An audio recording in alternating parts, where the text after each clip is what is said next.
This is called The Park by Coyote. Buzzkill Brandy. That's me. It's been my nickname since middle school, and no matter how many times I try to explain my very valid hatred for theme parks, people just don't get it. I was 10 when it happened. It was my birthday, and I'd been pleading with my parents all year to take me to an amusement park. Because of the non disclosure agreement we all signed, I can't tell you which one it was, but it wasn't as big as Disney or anything like that. This was a place that still had wooden roller coasters and other, quaint activities scattered among the more modern attractions they'd adopted to keep the lights on. I looked into it after what happened, and apparently it started off as a fair that everyone liked so much it just grew, and then it stayed. Anyway, my parents finally gave in and brought me to, let's just call it the park. The ride I was most excited for was a dark roller coaster we'll call the Nightwing. It was kind of like Space Mountain, except only partially indoors and with a different theme, something to do with an abandoned mine filled with ghosts and a huge, hungry bat. By the time we got there and bought our tickets, I was bursting with unspent energy. I almost didn't know what to do first, but then I spotted the game gallery where you could win a bunch of different prizes, and being the stuffed animal aficionado that I was, I sprinted right over to it. As I was forking over another of my precious ride tickets to shoot another round, I got this weird feeling. It started at the base of my spine and slowly crept along each of my vertebrae until it resonated in my nape like a struck tuning fork. My skin got cold and something instinctual prickled in my brain, telling me to be very, very still. At the same time, I had this sense that something just beyond my periphery was lurking.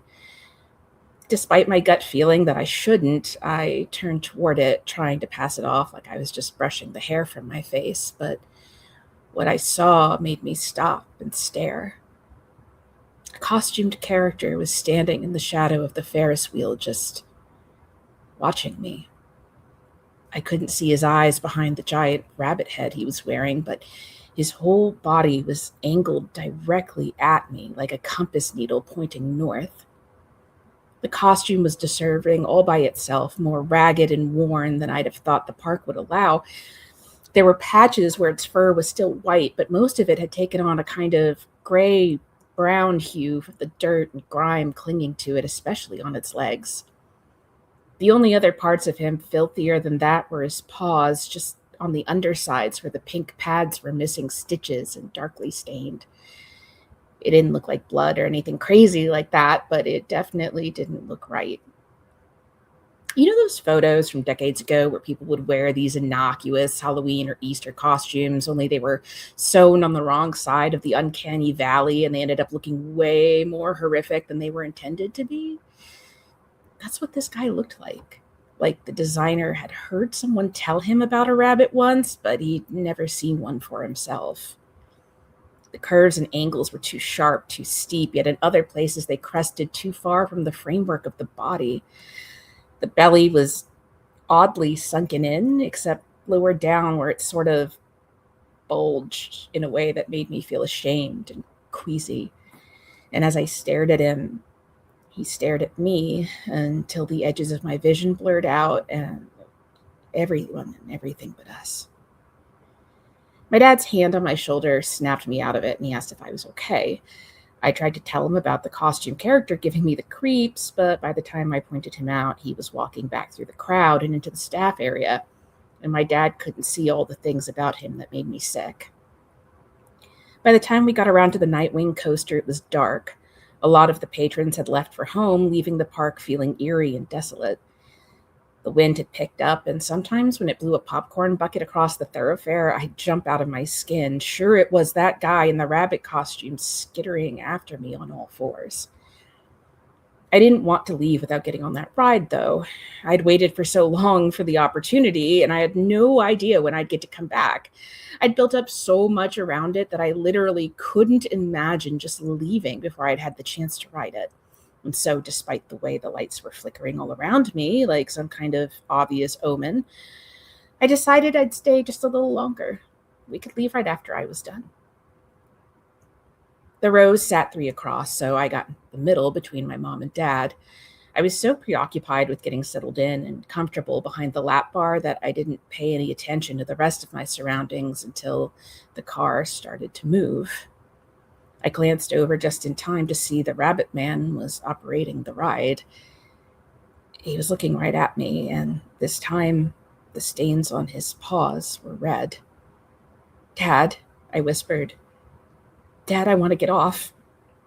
But he just said, "It's too late for that, sweetie," and Mom held my hand a little tighter.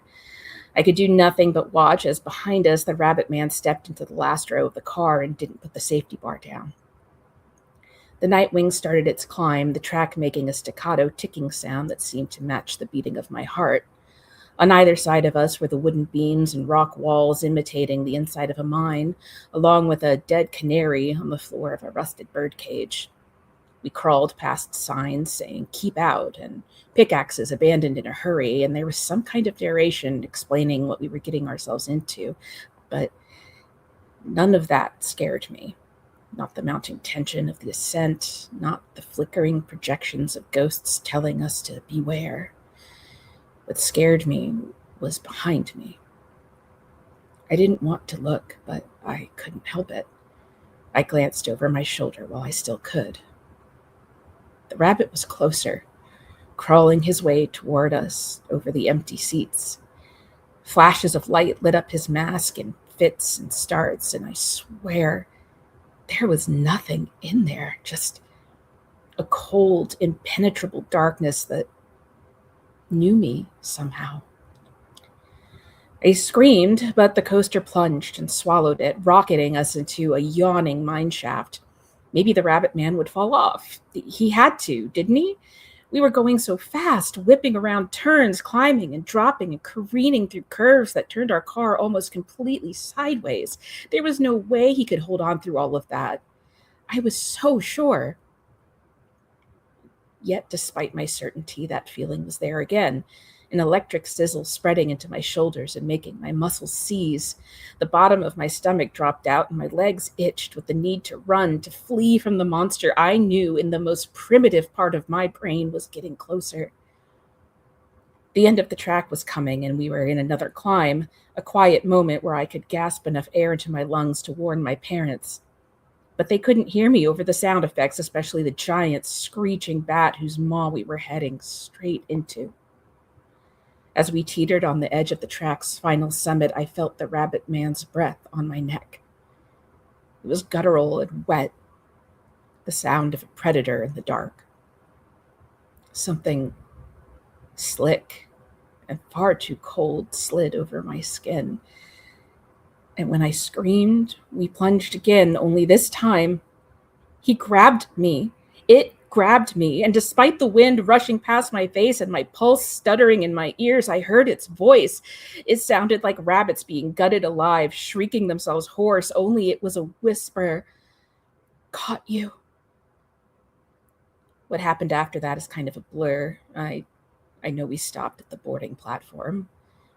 I think I was screaming.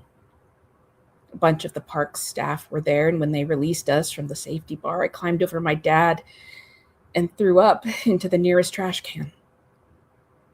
I was crying so hard I couldn't explain what was wrong, but I was dimly aware that my mom and dad were shouting.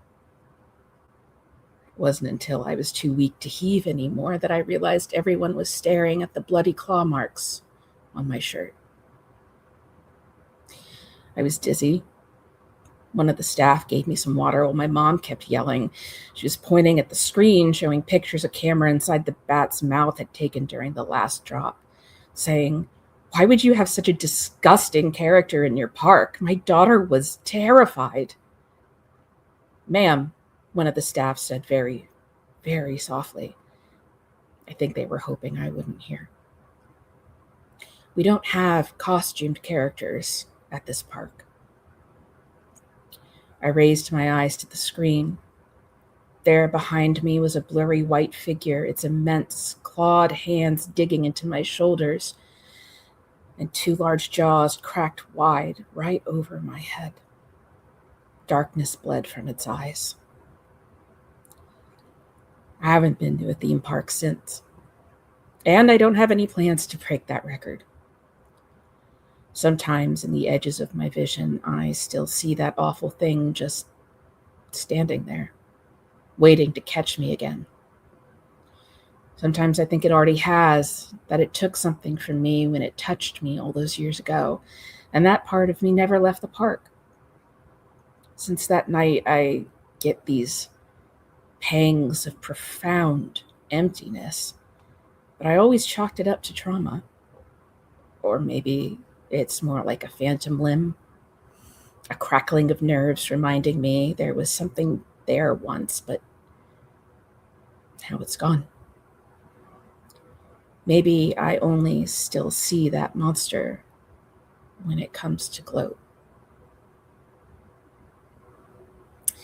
Thank you. My name is Coyote Crow. You can find me on Patreon at patreon.com/Coyote Crow. You can find me on DriveThruRPG under the author name Coyote Crow. And you can also find me on various social media platforms under either Coyote Crow or writer_Coyote.